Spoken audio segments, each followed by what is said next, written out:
Hey everybody, this is Dan from Valar Morghulis. All men must die.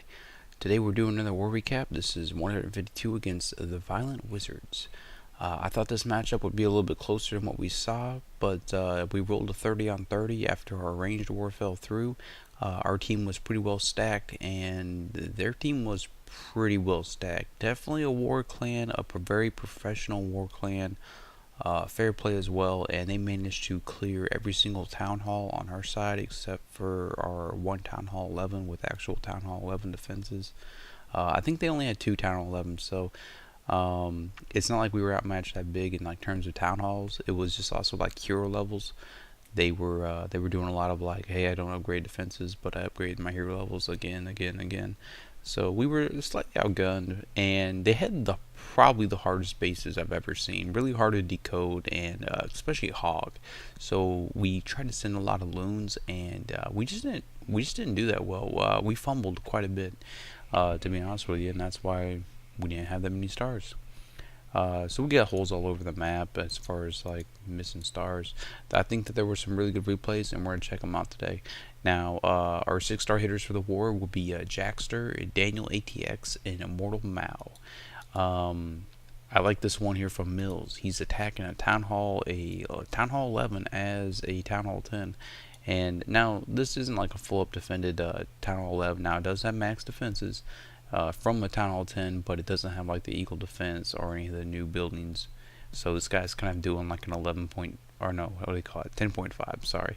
So the Mills specialty here is we're going to roll a wide funnel, wall break in, and then we're going to jump and just send Pekkas, max Pekkas, just raging it and just come up with a nice core crush. But a whole bunch of loons and a dragon roll out of that CC, and he gives him a poison, but they end up dropping a little bit on his units, and well, not the balloons, but it's just stuff he has to work through, and he hits it with the double freeze, and I really just like how this one plays out because we get to exactly 50%.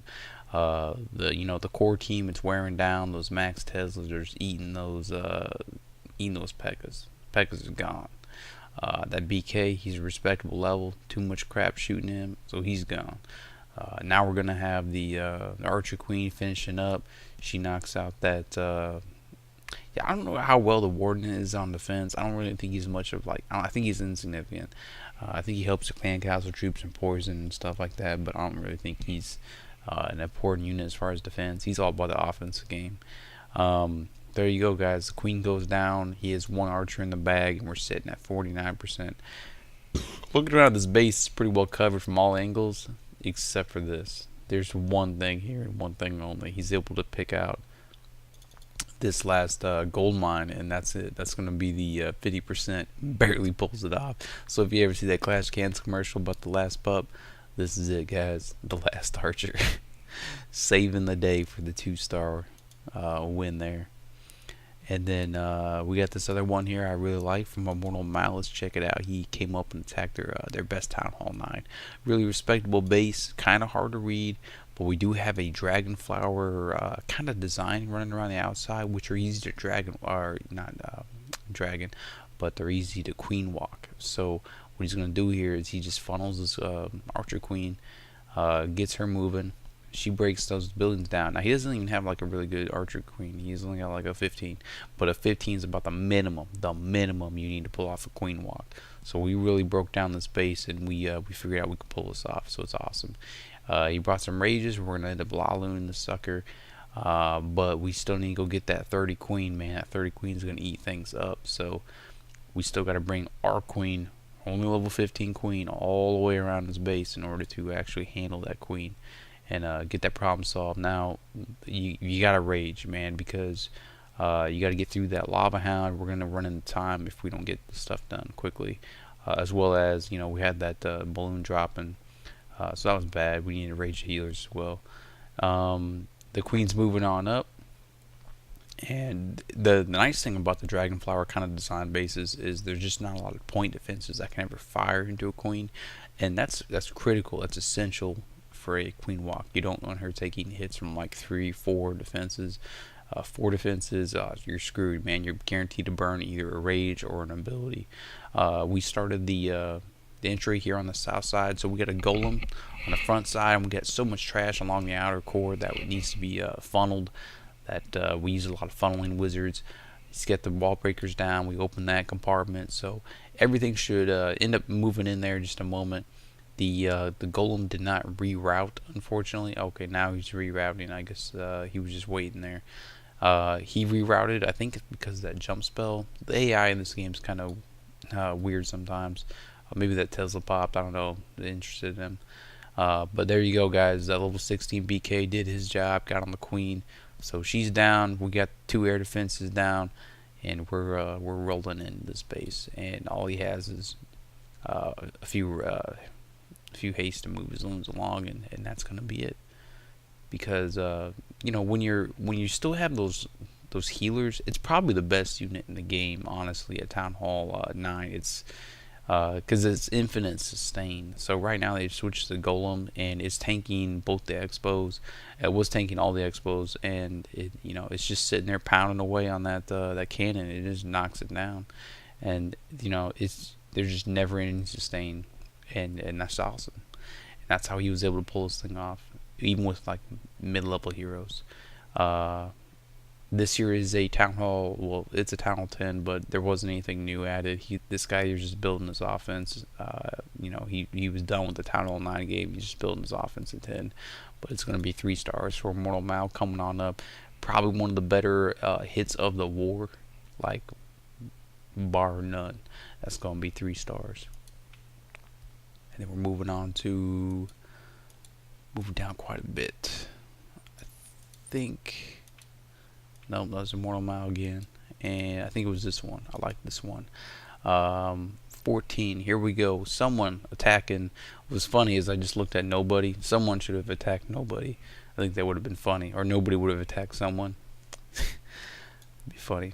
Here what we have is a double zap quake. And we're going to roll dragons. So the expos are down. I don't understand why he has his expos down. I mean, it's kind of like what you're looking for in a dragon raid. Expos being down, you have an air defense that's on the north side here that he's able to pick up with just a couple of funneling units and his heroes, because his BK is going to tank and his Arch Queen is going to shoot over that wall, and she's going to get that air defense, and that's all he needed to win the war. That's all he needed. So even though we're about to brush into the the air sweepers and stuff, it's just not a big deal at this point. Whatever loons we have remaining in the 2 lava hounds, they're gonna soak it up and be able to beat this last air defense. And by then, man, you got 6 dragons rolling through your base, and they're just gonna eat it up. You can't have your expos down. Minor error on his part, but there you go. That's what you're looking for with a double zap quake. Dragon raid is ideal, picture perfect. I'm actually gonna speed up dragons a little bit slow in terms of damage. They're like tanky damage dealers, but I don't know. I got really tired of them in the Town Hall 8 game. I don't really like using them that much, but if the base is right, definitely use them, man. And that was awesome. It's gonna be 3 stars. Alright, let's check out this other one here from Jackster, one of our 6-star war hitters. He came down and beat up some guys to help us clean up some of these bases. We had missed bases all over the place. So we don't have max defenses here except for air units. So we're gonna go in with the hog. Now a centralized queen means we can attack from any angle. And there's only about 2, maybe 3 good spots on this base that are kind of like sketchy, and we want to make sure we hit them. I think this was a first attack on this base. We had a lot of just calls all over the place. But there you go, guys. He got the CC lure, brought it out. Some of them had lava hounds, some of them had dragon loons, some of them had dragon wizards, some of them had dragon valks. It was a nice mix of what units that you want out of a clan castle. So here we go. Get the poison in and double poison. So no more dragon. Nice funnel here. We got the 2 golem. We're gonna move in with a shattered approach, bringing 23 hogs to beat this base. I think there's some intelligent hog in here, so we're gonna see how this pans out. Getting the wall breakers down, just tapping them, making sure they don't blow up on small bombs, and then we're gonna slam down a jump spell to make sure we can get all the way to the queen, which is this advantage of having a centralized queen. but we actually took advantage of non-centralized queens as well. I mean, I don't think you can ever really protect your queen, in this state of the game. But an offset queen I think would be ideal because you can't pick the side you're coming from. But he is able to. He's now putting his hogs, and he's got a small set coming in from the south. He's moving them in as the golems are actually picking up the defenses. So this group of hogs actually needs no healing, and they're able to get this stuff done. And that BK that was hitting them, I don't know. He switched off the golem for whatever reason. He was stuck on the golem, and then the queen's gonna boom. There you go. Queen ability knocks out the BK, reducing that damage. He's got the heals going in. He's still got 5 hogs left in the bag because look at this. I think this is the double giant bomb set, but the pathing was wrong. So the pathing there, if you're coming from this side of the base, they pull there to the northeast and then they go down and across, and they'll never go across the double giant bomb set. And he circumnavigated entirely on this entire base, and that's gonna be it, man. Cleanup wizards are on the board, and that's it, man. It's gonna be 3 stars. Boom. Alright, I got another good one here from JR. Now, if I had to say the best attack of the war, or my favorite attack, I'd say it's this one here. I really like how this one plays out. It is a hog. We got hogs, we got dragons, we got wizards, we got golems. So let's see how this one plays out. This one will be kind of interesting. I really like this kind of setup. I mean, you have a queen kind of next to an air defense, so he's like, "Oh no, man, you can't send dragons at me." No, Ram, we're gonna send dragons at him. He's only got level 3 dragons, so they're not as strong as the level 4 kind. But perfect timing there on the dragons. Make sure they're not gonna deviate off to the drills. They were down just in time. The dragons provide enough power that they were even with the air defense shooting on them. They're able to get the queen down. So the queen's dead. Put in the golems, and they lock on to one goes to a mortar and the other one goes to a wall. And then he's going to open the wall, which allows the golem on the right side to go back in, and because our first golem got chewed up, too much stuff shooting on it, and it's gone. So he's moving on in. We got the clan castle golem, pretty sturdy. And I think the BK is taking damage. Negative. No, it's just the one golem there, and he's got to use his ability on the queen. She was taking too much fire, so she goes in. He puts down a giant, some hogs. I'm not sure why the giant was there. I think he was trying to lock the giant onto the Teslas there. There we have a Tesla farm there on the south side, and the wizards. I don't know what we're doing here with the lava hound there, but it's really unfortunate that it breaks there on the wizards, and then now we have like 17 or not 17, 12 lava pups that are all chasing. So we got a poison, man. We hit the poison on them as they're moving, and that way they can kind of chill out in the poison just for a quick minute, and then as they move on, we vaporize all of them. Now we're losing hogs pretty fast here, and the reason why he dropped them kind of late there is because we might have had a double giant bomb situation where we blew them up again. But looking at the board, we've already popped them all, so we're good there. We're checking that box, and we still got a poison, man, because we were looking for the skeletons, but I guess they were just at the air or something. And that's gonna be it, man. 3 stars. We end up blowing up the lava hound. He still came up with it. Comes up with the swag poison, man. That's solid. Probably my favorite tag. Really well executed there at all levels, and I like that one. And then moving on down to EL. Now I checked this one out. Now this one here is at the bottom. There's nothing below. This is 30 on 30 war. Let's check out this guy's base. So we have this is Talon 9, but he left all of his defenses like really low level. But we have like level 17, 18 heroes. I was like, wow, and his offense was way up there. So this guy here was actually able to come up. This guy here, Levi.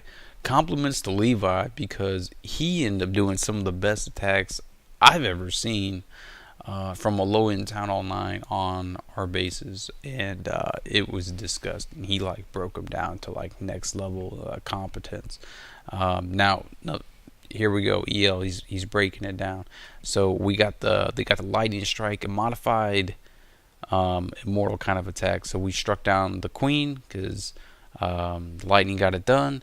Here we go. Now we're going to send in our loons. The lava hounds are breaking in, but we're just letting them pop, man. Just letting them pop. The haste is for that last air sweeper on there on that other side, but that low end sweeper is not really a big threat to us. It doesn't push that much, so it's not that big of a deal. Throws on the haste to kind of speed them up right here because we can have a nice loon pack, but there's no more wizard towers or anything, and we're picking up the black air mines right at the back side. They were stacked on that side, so all of our lava hounds popped, and there's like 1,000 pups on the board. We're looking good here, and the only thing that was in that clan castle was a lava hound, and it's stuck on our BK, so we're looking good there. It ain't gonna break and compromise. And everything here looks really good, man. I thought this was a really good attack on how it plays out. Throws poisons on the town hall, is a little swag and a little haste. Just excess use of spells. And the only thing that Dead Space didn't really have was like, well, higher level defenses and they expose. But other than that, it was a pretty good layout, and that was a pretty good way to solve that situation. 3 lightnings was enough to get it done. That's going to be it for this recap. We have a really good one for you next time. We had some fumbles on this war.